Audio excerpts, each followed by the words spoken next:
Hello అండి, అందరికీ నమస్కారం. అందరూ ఎలా ఉన్నారు? చూడండి, ఈరోజు నేను జల్లల కర్రీ చేస్తున్నాను. బెండకాయ వేసి, ఇదిగోండి జల్ల ఫిషెస్ ఇవి. కర్రీ ఆల్మోస్ట్ అయిపోయిందండి.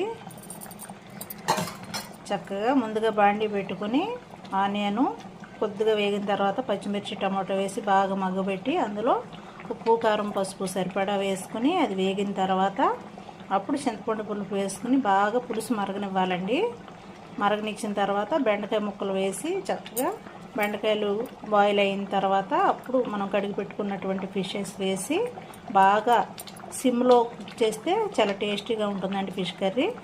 ధనియాలు, జీలకర్ర, ఎండు కొబ్బరి, అలాగే వెల్లుల్లి మిక్సీ పట్టేసి చక్కగా ఈ పేస్ట్ ఇందులో వేసేసి ఇక ఫైనల్గా కొత్తిమీర వేసుకుని సర్వ్ చేసుకోవడమే. చూడండి ఎంత ఎమ్మీగా ఉందో.